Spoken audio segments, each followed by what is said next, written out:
Last time हम लोगों ने आपको यही पढ़ाया था कि जावास्क्रिप्ट का यूज करके किसी एलिमेंट का सीएसएस कैसे चेंज करते हैं, जो मैंने इसमें पढ़ाया था आपको कि जैसे ये प्रोग्राम था, प्रोग्राम नंबर 6 हमारा, जिससे हमने क्या किया था कि क्लिक होने पर कलर चेंज कर रहे थे। तो आप जावास्क्रिप्ट का इस्तेमाल करके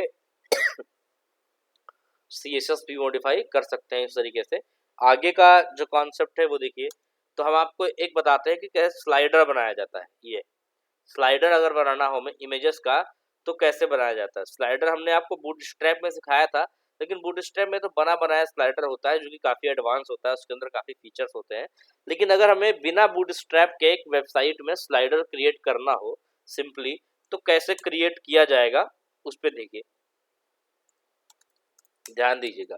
यहाँ पे थोड़ा सा जावास्क्रिप्ट और उसका कोडिंग का इस्तेमाल होगा। कोडिंग का मतलब यहाँ थोड़ा प्रोग्रामिंग लगेगी, और प्रोग्रामिंग में कुछ चीज़ें हम लोग इस्तेमाल करेंगे जैसे एरे का और फंक्शन का।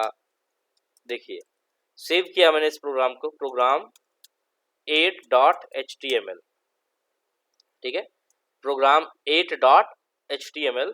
और इसमें क्या करना है, हमें इसमें स्लाइडर बनाना है। तो स्लाइडर का क्या काम होगा कि उसमें कुछ इमेजेस होंगी जो कि बार बार चेंज होती रहेंगी। तो वो इमेजेस पहले हमें कहीं से लानी पड़ेंगी, तो वो इमेजेस रख लेते हैं। मेरे बूटस्ट्रैप के फोल्डर में इमेजेस होंगी वो, तो ये वेब बूटस्ट्रैप का फोल्डर है, इसमें देखिए इमेजेस हैं हमारे पास। तो हम क्या करते हैं, यही इमेजेस जो है उठा करके अपने जावास्क्रिप्ट के फोल्डर में रख लेते हैं। और इमेजेस का अपना कुछ नाम है, एक इमेज का नाम है 4.png, एक इमेज का नाम है बैनर 1.png, एक इमेज का नाम है बैनर 3.png। तो क्या करेंगे, यहाँ पर लिखेंगे, यहाँ पर सबसे पहले एक img नाम का टैग लगाएंगे और इसमें src में एक इमेज का नाम पास करेंगे लाइक 4.png। और इसके अंदर क्या करेंगे, अभी इसको सिर्फ रन करा के देखते हैं कि कैसा दिखता है ये। प्रोग्राम नंबर 8 को रन कराया मैंने, तो यहाँ पे देखिए एक इमेज आ चुकी है। अब हमें क्या करना है, हमें ये देखना है कि ये इमेज जो आई है, इस इमेज को थोड़ा साइज दे देते हैं, थोड़ा छोटा कर देते हैं। तो यहाँ पे स्टाइल में विड्थ मैंने यहाँ पे पास की, इसकी विड्थ की बजाय सिर्फ हाइट पास कर देते हैं, हाइट 400 पिक्सल। विड्थ भी पास कर देते हैं, कोई दिक्कत नहीं उससे। विड्थ मैंने पास कर दी इसकी 700 पिक्सल। तो हाइट और विड्थ मैंने इसमें पास कर दी, तो आप देख सकते हैं यहाँ पे ये इतनी छोटी सी इमेज हो गई है। अब ये इमेज आ गई एक, इस img टैग की एक आईडी लेंगे। तो आईडी लेंगे, आईडी आप कोई भी ले सकते हैं लाइक img1, या मैंने ले लिया img इमेज नाम की आईडी ले ली। चलिए कुछ भी आईडी ले सकते हैं आप, आईडी मैंने इसकी ले ली इमेज। तो ये हमारी एक इमेज आ चुकी है। अब हम चाहते क्या है, यहाँ पर हर कुछ सेकंड में, हर थोड़ी थोड़ी देर में इमेज जो है वो चेंज होती रहे। थोड़ी थोड़ी देर बाद इमेज में जो है अलग अलग इमेज आती रहे। इसको करने के लिए हम बॉडी हेड टैग में आएंगे और हेड टैग में स्क्रिप्ट टैग लगाएंगे। ध्यान देना, यहाँ पे हम हेड टैग में आएंगे और हेड टैग में स्क्रिप्ट टैग ओपन और क्लोज करेंगे। स्क्रिप्ट टैग के अंदर यहाँ पर लिखेंगे, स्क्रिप्ट टैग के अंदर फंक्शन का नाम लिख दिया मैंने, मान लो स्लाइडर का प्रोग्राम बना रहे हैं तो फंक्शन बनाया, फंक्शन का नाम दे दिया स्लाइडर। हमें स्लाइडर फंक्शन के बाहर ही हमें वो सारी इमेजेस डिफाइन करनी पड़ेंगी जो इमेजेस हम लोग इसमें इस्तेमाल करना चाहते हैं।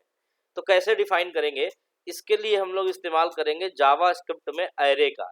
एरे क्या होता है, एरे एक तरह का वेरिएबल ही होता है। जैसे एक वेरिएबल होता है, आप उस वेरिएबल के अंदर कोई भी वैल्यू स्टोर करके रख सकते हैं, सेम तरीके से एरे होता है। लेकिन एरे में एरे एक तरीके का कंटेनर होता है जिसके अंदर आप मल्टीपल वैल्यू इस तरीके से उसके अंदर रख सकते हैं। एक एरे के अंदर आप कितनी भी मल्टीपल वैल्यू आप बना करके रख सकते हैं। जैसे आप वेरिएबल कैसे लेते हैं, like variable a equal to 10, तो ये वेरिएबल नॉर्मल वेरिएबल हो गया। लेकिन यदि हम यहाँ पर वेरिएबल का नाम कुछ भी दे दें, नाम मैंने दे दिया इमेजेस, नाम मैंने दे दिया फोटोज, मान लो फोटोज नाम का वेरिएबल लिया, इक्वल टू, अगर हम इसको नॉर्मली कोई वैल्यू दे दें तब तो ये नॉर्मल एक वेरिएबल है। लेकिन यदि हम इसको वैल्यू देने की बजाय स्क्वायर ब्रैकेट लगा दें तो ये एक एरे बन जाता है। और अब स्क्वायर ब्रैकेट लगाने का बेनिफिट ये है कि आप इसमें कई सारी वैल्यू स्टोर कर सकते हैं कॉमा कॉमा लगा करके, जैसे 10, 20, 4, 2, 7, 98। तो ये क्या हो गया, एक फोटोज नाम के वेरिएबल के अंदर आप मल्टीपल वैल्यूज स्टोर कर सकते हैं और एक्सेस करने के लिए इनका एक इंडेक्स नंबर होता है या सीक्वेंस नंबर होता है, ठीक है ना। सीक्वेंस नंबर क्या होता है, जैसे पहली वैल्यू जो है वो 0 नंबर पे है, दूसरी 1 पोजीशन पे है, तीसरी 2 पोजीशन पर है, चौथी 3 पोजीशन पर है, सात जो ये है पांचवी वैल्यू वो 4 पोजीशन पर है। ऐसे ही सबका एक सीक्वेंस नंबर है। सीक्वेंस नंबर 0 से काउंटिंग शुरू होती है और वो बढ़ता रहता है। तो अभी इसमें हम ये तो नहीं स्टोर करेंगे, इसमें हम अपनी सारी इमेजेस के नाम स्टोर करेंगे। तो पहली इमेज का नाम है 4.png, दूसरी इमेज का नाम है banner1.png, banner1.png, तीसरी इमेज का नाम है banner3.png। बिल्कुल इसी तरह आपको भी करना है कि आपको एक वेरिएबल लेना है, उसको एरे बना लेना है और उस एरे में आप क्या करेंगे, आपको क्या करना है, एक एरे बनाना है और उसमें आपको अपने फोल्डर में जो जो आपने इमेज रखी हुई है हर एक इमेज का नाम यहाँ पर रख देना है।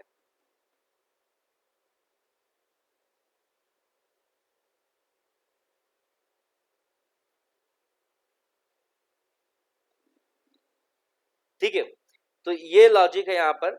अब इसमें क्या करना होता है, इसमें हमें एक इंडेक्स नंबर भी लेना होता है, जैसे आई फॉर इंडेक्स नंबर, जो कि मैंने ले लिया 0।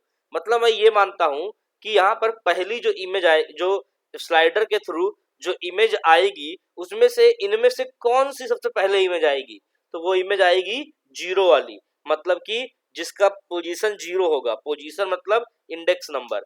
तो यहाँ पर पहला वैल्यू ये है इंडेक्स नंबर, कॉमा के बाद दूसरी वैल्यू है, फिर कॉमा के बाद तीसरी वैल्यू है। तो यहाँ पर 0 मतलब कि पहले जो आएगी इमेज वो ये वाली इमेज आएगी, ठीक है, ये इमेज आएगी पहले। तो क्या करेंगे अब आगे, अब स्लाइडर का काम है इमेज को लाना और फिर अगली इमेज को चेंज करना। तो पहले तो सबसे पहली इमेज लाते हैं, पहले इसमें से एसआरसी हम मिटा देते हैं और आप देखेंगे आउटपुट में, तो आउटपुट में अभी यहाँ पे आपको कोई इमेज नहीं दिखाई दे रही है, सिर्फ एक बॉक्स दिखाई दे रहा है। अब क्या करेंगे, स्लाइडर में सबसे पहले लेंगे वेरिएबल img इक्वल टू, किसी भी नाम का आप वेरिएबल ले सकते हैं, variable img document dot gate element by id, ठीक है, document dot gate element by id, और id यहाँ पे क्या पास करेंगे, तो हमारे पास id की क्या है, इमेज, ये जो नीचे हमने आईडी ली थी वो आईडी है, तो ये हो गया। तो img वेरिएबल में क्या आ गया, img वेरिएबल में आ गया document dot gate element by ID से इमेज नाम का आईडी आ गया, और इमेज नाम की आईडी जो है वो किसकी है, वो एक नीचे img टैग की आईडी है। तो पूरा का पूरा टैग कहाँ आ गया, img नाम के वेरिएबल में। अब क्या करेंगे, अब img नाम के वेरिएबल में जो ये टैग आया है, अब इसका src बदल देंगे, मतलब img डॉट src क्या लिखा जाएगा, जैसे डॉट स्टाइल डॉट कलर या डॉट बैकग्राउंड कलर मैंने बताया था, बिल्कुल वैसे ही यहाँ पे लिखा जाएगा img डॉट src। तो img dot src equal to लिखा जाएगा डॉक्यूमेंट फोटोज। फोटोज में क्या है, फोटोज हमारा एक एरे है जिसके अंदर कई सारे फोटोज स्टोर्ड है। कैसे फोटो सेट करेंगे, फोटोज के आगे स्क्वायर ब्रैकेट लगाएंगे और इसमें आई नाम का वेरिएबल जो ऊपर लिया था वो पास कर देंगे। तो ये आई की वैल्यू क्या है, 0, तो फोटोज ऑफ 0, और फोटोज में 0 एलिमेंट पर क्या है, ये 4.png। तो ये 4.png कहाँ चला जाएगा, src में, किसके src में, img के, और img क्या है, img जो नीचे इमेज नाम की आईडी वाला टैग है वो है। तो यहाँ पर क्या होगा, यहाँ पर IMG के मतलब नीचे वाले इमेज टैग के SRC में फोटोज में से पहली फोटो जाकर के सेट हो जाएगी। अब देखिए ध्यान से, यहाँ पर आउटपुट के हिसाब से इसमें अभी कोई इमेज नहीं आ रही है, लेकिन अभी ये स्लाइडर फंक्शन को यदि हम कॉल कर देंगे तो इमेज आने लग जाएगी। स्लाइडर फंक्शन को कैसे कॉल करेंगे? बॉडी में आएंगे, बॉडी में लिखा जाएगा ऑन लोड, और बॉडी में ऑन लोड होने पर स्लाइडर नाम का फंक्शन कॉल कर देंगे इस तरीके से, ऑन लोड स्लाइडर। अब देखिए यहाँ पर, ये देखिए पहली फोटो आ चुकी है, स्लाइडर फंक्शन कॉल करते ही पहली फोटो आ चुकी है, क्योंकि ध्यान से देखिए मैंने यहाँ IMG टैग में कहीं SRC नहीं डिफाइन किया है, और यहाँ पे इस फोटो आ रही है, तो ये फोटो आ रही है इस फंक्शन के थ्रू, ठीक है, फोटो आ रही है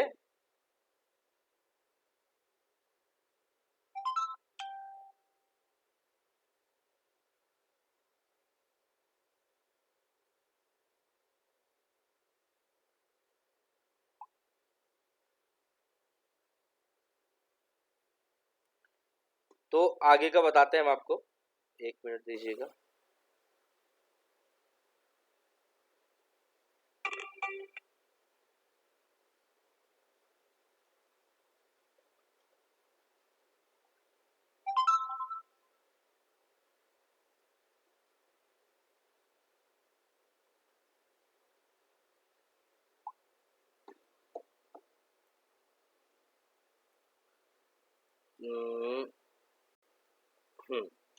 तो देखिए आगे का प्रोसेस ये है कि अब हमें ये इमेज को बदलना है। हम चाहते हैं कुछ देरी के बाद ये इमेज बदल जाए।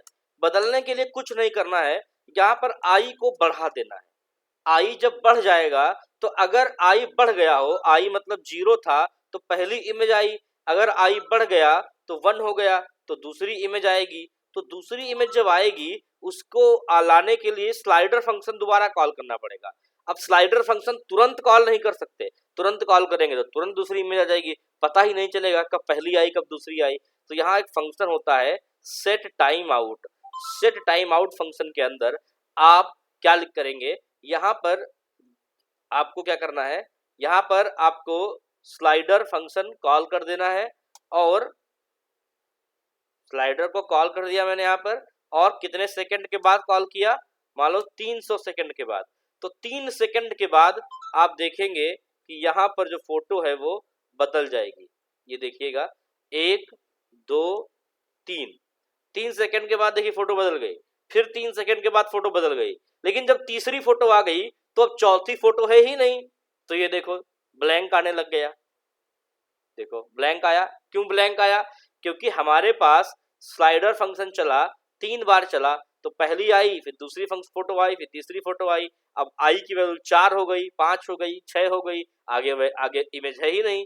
तो हम चाहते हैं कि जब आखिरी इमेज आ जाए तो वापस से पहली इमेज आ जाए। तो इफ, यहाँ पे लिखा जाएगा इफ आई की वैल्यू इक्वल हो जाए फोटोज के लेंथ के बराबर। लेंथ मतलब जितनी उसके अंदर फोटोज हैं काउंट के बराबर, कि कितनी फोटो है यहाँ पे 3। तो अगर आई की वैल्यू 3 हो जाए तो आई की वैल्यू वापस से 0 हो जाए। तो यहाँ मैंने एक छोटी सी कंडीशन डाल दी। अब देखिए यहाँ पर ध्यान दीजिएगा, फोटोज बदलती ही रहेंगी, रुकेंगी नहीं।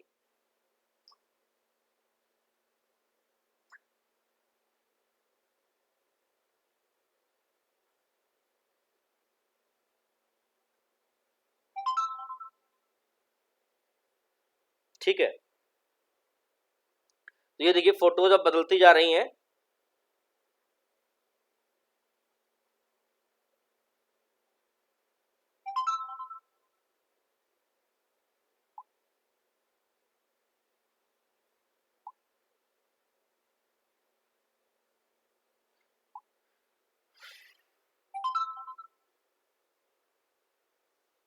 तो यहाँ पर क्या हो रहा है, देखिए फोटोज बदलती जा रही हैं बार बार। सिंपली पहली फोटो आई, दूसरी फोटो आई, तीसरी फोटो आई, चलता जा रहा है। तो ये लॉजिक आप इस पे ध्यान दीजिए, और अगर कोई इसमें डाउट आ रहा है तो बताइए। पहले ये देखिए कोड को, मैंने क्या कोडिंग की है, और इसको समझिए और बताइए इसमें। फिर हम इसमें इसी तरह की कुछ और चीजें बताते हैं आपको। इसको देख करके बताइए कि यहाँ पे कोई चीज आपको जो है अगर समझ में नहीं आ रही हो, कोई चीज जो मैंने लिखी हो, कोई कोडिंग बताइए।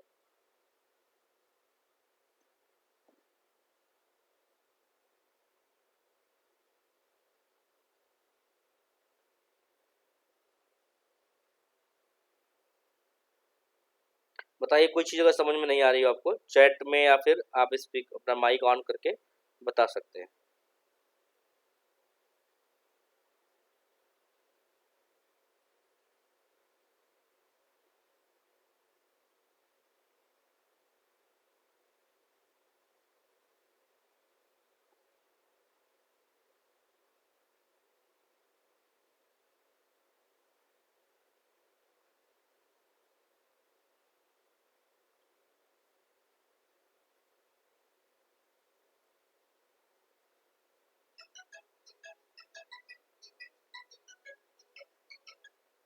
हाँ,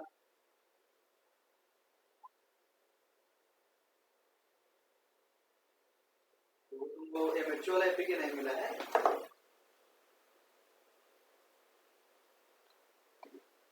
इसमें भी नहीं था, मैंने अभी इंस्टॉल किया। उसका लैंग्वेज चेंज करो।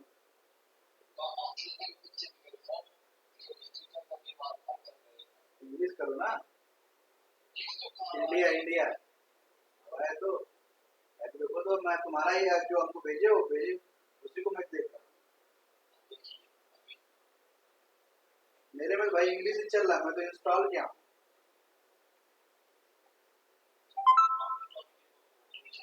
अब इधर जाओ, इधर तुम्हारे में उल्टा आ गया ना, दिक्कत है। उधर जो आइकन जो आ रहा है उस पर क्लिक करो, उधर लैंग्वेज का ऑप्शन आता है, तीसरा चौथा। देखो मैं स्क्रीन शॉट भेज रहा हूँ, ठीक है? अरे रुक जाओ, मैं भेज रहा हूँ। ये क्या है स्क्रीन शॉट? उधर जो एक आ रहा है ना, ये क्लिक करना है और लैंग्वेज, ठीक है? लैंग्वेज पे क्लिक करोगे तो पहला इंग्लिश है, इंडिया का सिलेक्शन कर दिया है।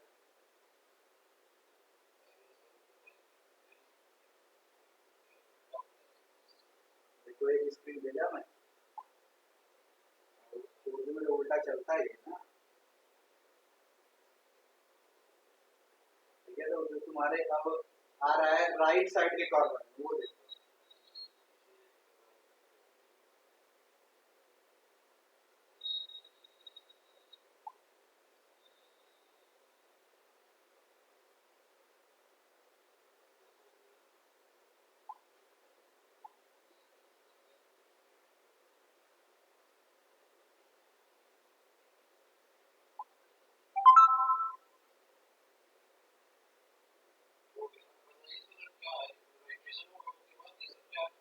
रजिस्ट्रेशन होगा, ठीक है? लॉगिन हो जाएगा। लॉगिन हो जाने के बाद यहाँ पे जो सबसे फर्स्ट स्क्रीन पे देखो, एक रूम क्रिएट हो रहा है। वेलकम टू इंडिया आ रहा है। ठीक है, तो आगे देखिए, अगला जो स्टेप है वो ये है कि यहाँ पर जो हमने ये सिस्टम बनाया है पूरा, तो हाँ, अब इसी तरह का हम लोग और भी बना सकते हैं कई सारे। देखिए कैसे बनाएंगे। लॉजिक क्या रहेगा यहाँ पर? लॉजिक ये रहेगा कि हम लोग कुछ और बनाने की कोशिश करते हैं इसी तरह का। जैसे इसमें क्या हो रहा है अभी, इसमें हम एक टास्क परफॉर्म कर रहे हैं कुछ टाइम के बाद। ये टाइम आप चेंज कर सकते हैं। 3000 क्यों लिखा है? क्योंकि मिली सेकेंड में है। आप 5000 लिख देंगे तो 5000 मिली सेकेंड, मतलब कि 5 सेकेंड। यहाँ पे अभी जो इमेज बदलेगी वो हर 5 सेकेंड में इमेज बदलेगी, तो थोड़ा देरी देरी से बदलेगी इमेज। अगर आप चाहते हैं फास्ट इमेज बदले तो आप इसको 1000 कर दीजिए, मतलब 1 सेकेंड। तो देखिए हर 1 सेकेंड पे इमेज बदलनी स्टार्ट हो जाएगी। ये देखिए, अगर आप इसको 500 कर देंगे तो हर आधे सेकंड पे इमेज बदल जाएगी। ये देखिए, हर आधे सेकंड पे इमेज बदल रही है। तो ये आपके ऊपर है कि आप 500 लिखते हैं, 5000 लिखते हैं कि 100 लिखते हैं। इसी के अकॉर्डिंग आपकी इमेज बदलती रहेगी। आगे देखिए ध्यान से, इसी तरह का एक और प्रोग्राम हम आपको बताते हैं। तो हम इसमें इस बार जो प्रोग्राम बनाएंगे वो लगभग वैसा ही होगा, लेकिन इस बार एक टेक्स्ट होगा जिसका कलर हम बार बार चेंज करवाएंगे। तो लगभग पूरा प्रोग्राम वही रहेगा, देखिएगा ध्यान से। बस 2-3 चीजें बदलेंगी। क्या करेंगे हम लोग यहाँ एक h1 लेंगे और सेव किया हमने इस प्रोग्राम को पहले, तो प्रोग्राम 9.html h1 लेंगे, h1 के अंदर लिखेंगे डिजिकोडर्स टेक्नोलॉजीज प्राइवेट लिमिटेड। अब बाय डिफॉल्ट अगर हम इसकी बात करें कि हेडिंग की, तो बाय डिफॉल्ट जो एक हेडिंग होती है वो ब्लैक कलर की यहाँ पे इस तरीके से आपको दिखती है। लेकिन यदि हम चाहें इसका कलर बार बार बदलता रहे, ये एक तरीके से ब्लिंक करता रहे, तो इसके लिए ऊपर हम एक यहाँ पे स्क्रिप्ट टैग लेंगे। अब सेम लॉजिक फॉलो करेंगे पूरा। कैसे? हेड h1 के अंदर एक आईडी ले लेंगे, आईडी मैंने ले ली हेडिंग, ठीक है ना, या किसी भी नाम की ले ली, देखिए हेडिंग 1। अब देखिए इसकी आईडी ले ली हेडिंग 1। अब स्क्रिप्ट के अंदर फंक्शन बनाएंगे, फंक्शन का नाम दिया ब्लिंक, फंक्शन का नाम मैंने दिया ब्लिंक। और ब्लिंक फंक्शन के ऊपर जैसे मैंने पिछली बार किया था कि वेरिएबल लिया था, कलर्स नाम का मैंने एक वेरिएबल लिया, स्क्वायर ब्रैकेट में वो सारे कलर लिख दिए जो कलर मैं चाहता हूं आए। तो मैंने कहा ब्लैक आए पहले, फिर रेड आए, फिर ग्रीन आए, फिर ब्लू आए, फिर येलो आए, फिर मान लो पिंक आए, फिर मान लो पर्पल आए, फिर मान लो टील कलर आए, फिर मान लो ऑरेंज कलर आए। तो जितने आप कलर चाहें उतने इसमें पास कर सकते हैं। ये मैंने सारे कलर पास कर दिए। अब यहाँ पर एक वेरिएबल ले लिया i = 0, जैसे पिछली बार लिया था। पिछली बार फोटोज नाम का वेरिएबल लिया था और उसके अंदर मैंने सभी के सभी इमेजेस के नाम पास किए थे। इस बार कलर्स नाम का वेरिएबल लिया और सभी के सभी कलर्स का नाम पास किया यहाँ पर हमने, ठीक है। तो ये लॉजिक है छोटा सा। अब क्या करेंगे यहाँ पर, अब हम लोग एक अंदर लिखेंगे वेरिएबल h मतलब मान लिया हमने heading, h = document dot gate